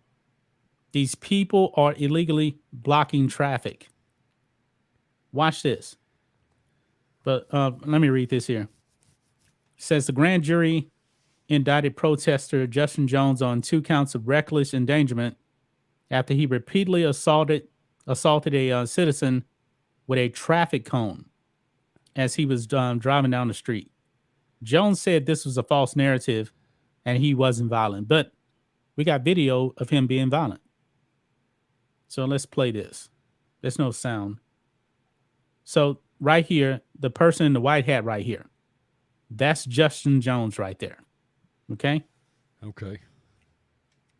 Now I want to point out a couple of things here also as well. You're going to just keep an eye on him right here because I'm going to have to stop it and then go back. They're blocking traffic right here. Look at that. So that's him. He takes the cone right there. This car is coming right here at the top. Bam. They just stop it. He puts the cone right there in front. These people want to just go about their business. He puts his hand inside the car. Oh, no. No. Now look at this here. You see the person in the green right here? They're actually going to act like they're getting run over by this car. This car just wants to go about their business. Watch this. Now, I will say this here. That car could have turned to the right a little bit more, but look. Bleep them. There you go. Watch this. They're going like 2 miles an hour. Watch the acting job here by this BLM Marxist. Look at that. Oh, God. They're acting like they down. just got run over. But I got to go back because that's the acting job right here. So I'm going to go back here. Now pay attention to Justin Jones right here in the hat because all this is happening at the same time. So he sticks his hand inside the car.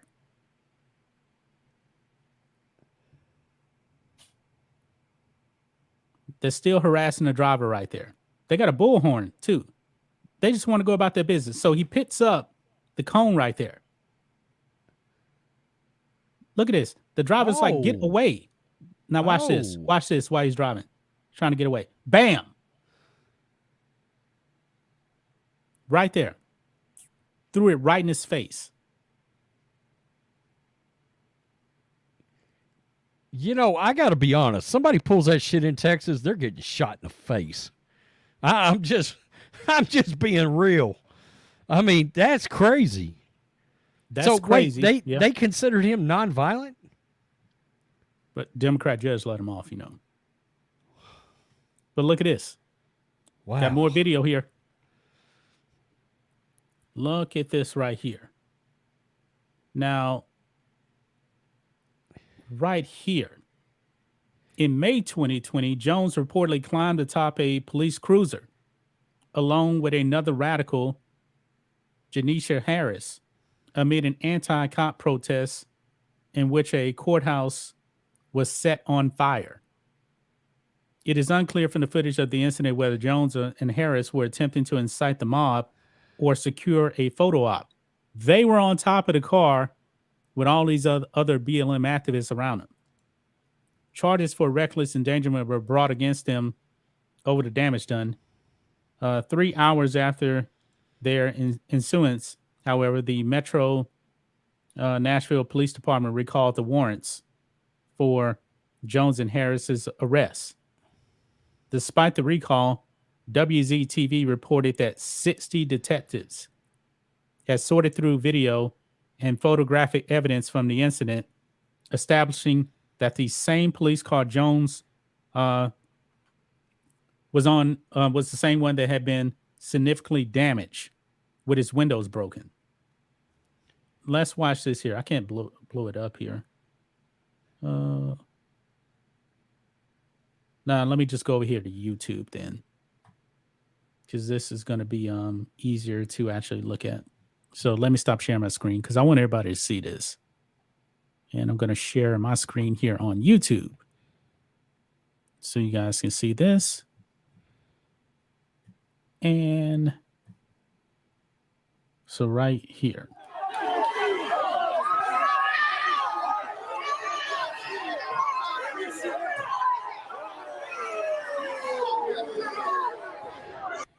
So that is Justin Jones right there on top of the car.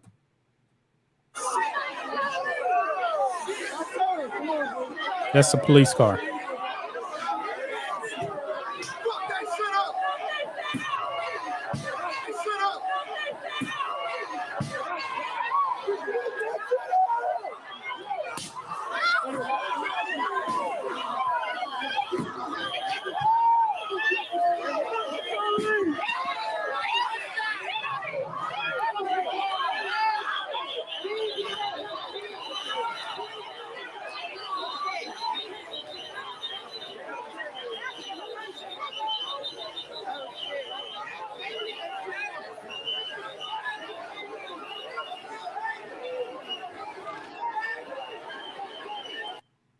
Yeah, so he was there standing on top of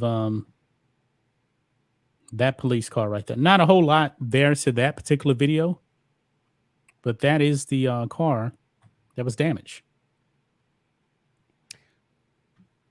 I'm going to offend a lot of people, but I'm going to say it. They're out there just doing some. The Democrats have made it legal to just walk out and do some thug shit. I don't know how else to say it. Just walk out and just be a criminal. In broad daylight, you are walking across a police car. They should throw your ass under the jail. Yep. And I believe Rose froze up. His internet must have went out. This has happened before. He got his hands up, like hands up, don't shoot, right? I was wanting him to finish his point right there.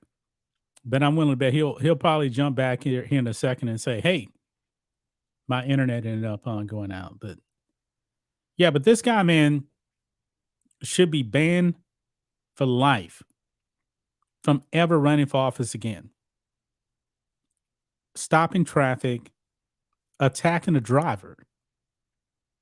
And also, you know, was he inciting a riot on those police cars? Don't know. Could be. Could be. Oh, Christy's here.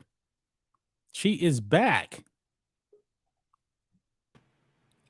And there's Rose right there. You lost your internet, right? I didn't think so because I just checked it. My internet is flying right now. Then you were frozen. You're frozen, like hands up, don't shoot. it's super fast. I don't know what just happened. Yeah. I was like, wow, I can hardly even click on something. It's there. That's nuts. I don't know what happened. Where was I? Calling all them bastards thugs. Yeah. Look, the Democrats have enabled this. They have allowed this conduct to happen without any repercussion at all. There's no respect for authority whatsoever because, I mean, nobody's upholding the law now in these counties and in these states. Period. Are they trying to say this son of a bitch is peaceful? Is that what we're doing? I guess so, but he ain't peaceful. That's not peaceful where I come from. No. It's just not, you know. Why are you stopping a driver? Just going about his business. And that person wants to get away, go about his business. You stop him, you assault him with a cone. A traffic cone. Do you notice this never happens in a red county? No. This happens in your inner cities. That's why I refuse to live inside the city. It never happens in a red county. You want to know why? Because they know if we try this, we don't exactly know what the driver's going to do. Yeah. We don't exactly know. You know, if we try this here, law enforcement is probably going to throw us under the jail. Yeah. And chances are that driver probably would have a gun in a rural county. That's right. Would have a gun. That was exactly where I was going. Oh, shit. I didn't expect this guy to have a full shotgun in his truck. Yeah. And he just racked it. Exactly. Wow. Yeah. What a story. Well, that's going to be all the topics we have, but I'm going to read this super chat here from Thoughts with Sherry for $10. Thanks for keeping it real, for being bold enough to speak the truth. You guys are appreciated. And we're gonna be here. We're always going to speak the truth. This is why we are here. Thanks for that $10. We appreciate that. We had a damn good turnout. Damn good. Good turnout. Good turnout today.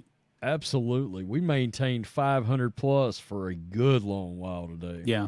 Very nice.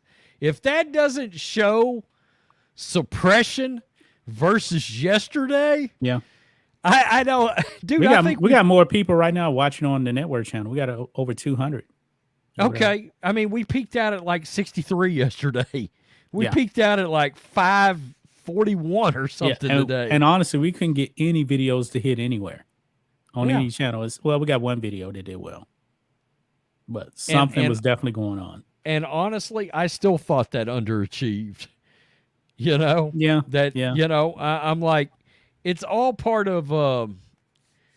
It depends on whether or not browse features and other YouTube features pushes you out. You know, Yeah. if you blow up, you'll watch YouTube browse features and it just starts going nuts. Yeah. It's crazy. And I told Rose that this would probably end up being a 2-hour show. Pretty close. Hour and 50 minutes right now. Hour and 50 minutes. So I don't know. That was a whole lot of topics to actually talk about. Let me make sure we didn't miss anything over here on Rumble. Anything? Nope. Nothing missed over there on Rumble. So I got so many tabs open up. Technically 4 different streams. So I wanted to make sure I'm not missing anything over there with you guys. But remember tomorrow, live stream 10 a.m. Become a channel member if you're watching on YouTube or at blackandwhitenetwork.com. Because we're going to be completely uncensored over there. Not going to be holding our tongue. We don't have to worry about any censorship. Because even if you join on YouTube, you will have the link to the stream. It will not be on YouTube. So just letting you guys know. And it's really more of a hangout stream. No, it's not formal like this. We don't have any topics planned like we do on these. No, we're just shooting from the hip on those streams. Just whatever randomly flies out of our mouth is what you get. Yeah. Very quickly, guys, make sure you go subscribe to Black and White Sports 2, TOO. I mean, it's not Black and White Sports also, but we want it to be the other sports channel. So it's growing. 20,000 subs over there. Yep, it's growing. And by the way, Black and White Sports, we're less than let me make sure here. We are less than 2,000 subs away from 200,000. We got like 1,900 subs to go before we actually reach 200,000. I'm pretty sure we're going to go live over there to celebrate 200,000. Absolutely. That's a good achievement right there. I remember when we hit 100,000. And it's something about April, man. I remember when we had 62 subs over there. And remember last April? I think it was last April, we got 25,000 new subs. I think it was last April. This month, we are, let me see what we're doing this month on subs for the Black and White Sports. But it's something about April. So far, we got 7,600 new subs. You grow in waves on YouTube. Yeah. Like a lot of your growth will literally happen in like 10 weeks every year on YouTube. 10 total weeks, you know? And it's funny though. It's interesting because I believe that YouTube does something with the subs. Because like we have like 4 million, I believe we had 4 million views, if I'm not mistaken, like last April. 25,000 subs. We'll have like a similar amount of views another month and get 3,000 subs. Yeah. That doesn't make any sense. Makes no sense whatsoever. Makes no sense whatsoever. Hey, but hey, when that channel first blew up, we had like, 30,000 subs. Our biggest month ever was actually the first month we blew up. Trying to pass that, it's so hard.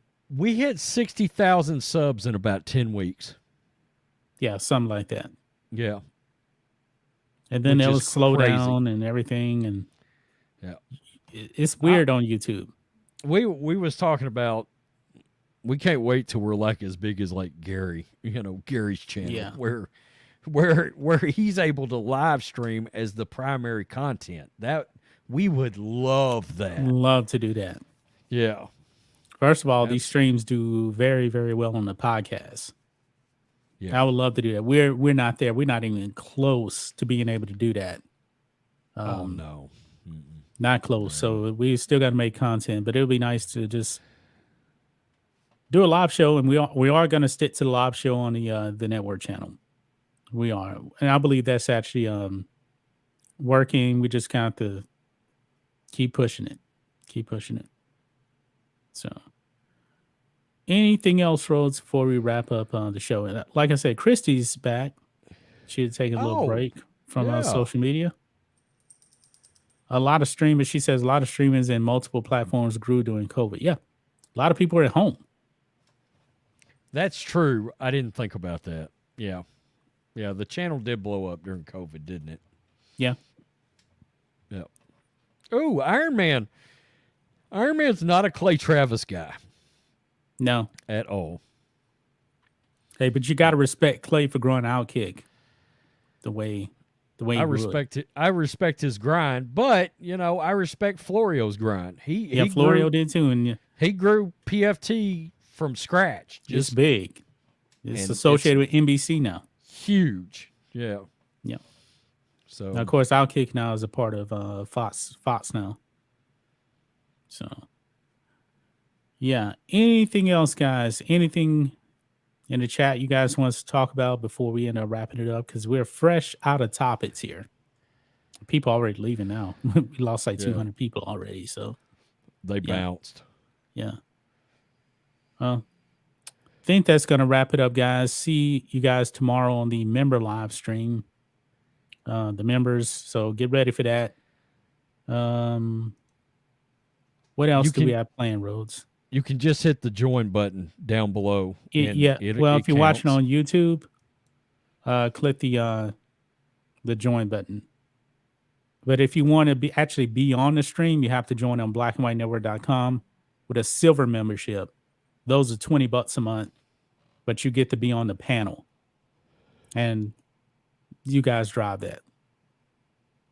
So yeah, but if you want to join, just click the join button here on YouTube, and it's very, very simple.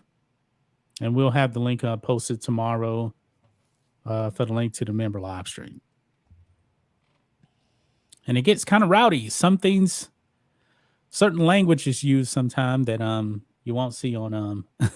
Well, I have recently found out from Mick that in certain countries, certain words that are like, whoa, you said the C word. Yeah. Whoa, you said the automatic divorce word if you use it towards your wife. It's like everyday continuous vernacular over in like Ireland and places like that, where they just say it all the time, like no big deal. Yeah, it's like, whoa, you said the C word like 17 times in the last 20 minutes. It's like, no, he's like, yeah, it's, you know. Yeah, if you're on the network channel, Christy posted the link, the join link for Black and White Network. If you have it. Commie, the C word. Commie. Yeah, but on those member live streams, though, like we'll clip stuff out for the other channels sometime. But we'll kind of watch what we say during that portion of it. But the rest of the stream is just kind of, you know, whatever. So. Oh, yeah. Yeah, because remember, Mick said something and we cut out a clip. Demonetized by YouTube. Sure did. Yeah, demonetized. And actually, if you guys are wondering where the stream is from yesterday, after that was over with, I was thinking, Rhodes, we probably should actually just delete that stream. Delete the whole stream off of YouTube. It's still on Rumble. Because something is telling me that it could be a month from now. It could be 2 months from now. Yeah. That YouTube would probably give us a channel strike. And we would probably just won't be able to live stream or put up videos for a week. Because that was that whole Dalai Lama thing and the boy. Yeah, because YouTube actually gave us a channel strike for posting a political ad that was publicly available to everybody. A political ad. Was it the Republican in Arizona, the KKK ad? Yeah. That's still the greatest political ad I've ever watched. But the thing is, everybody covered it. They gave us a strike, covered it. And we weren't the only ones getting strikes. They waited like 4 or 5 months. The video was monetized. Then all of a sudden they just went bam. Yeah. We're just going to give everybody strikes. So we actually got a warning on that channel. So the next time something happens like that, Because also the sports channel has one too. We won't be able to live stream for a week or upload any content. So that's why we don't feel comfortable putting these member videos on YouTube at all. So you'll never see another member live stream on YouTube at all. All right. All right, Rhodes. Let's get out of here, man. Anything else, Mr. Matrix? No, I think that's about it. I think that is about it right there. Peace. We're out. Until next time. That's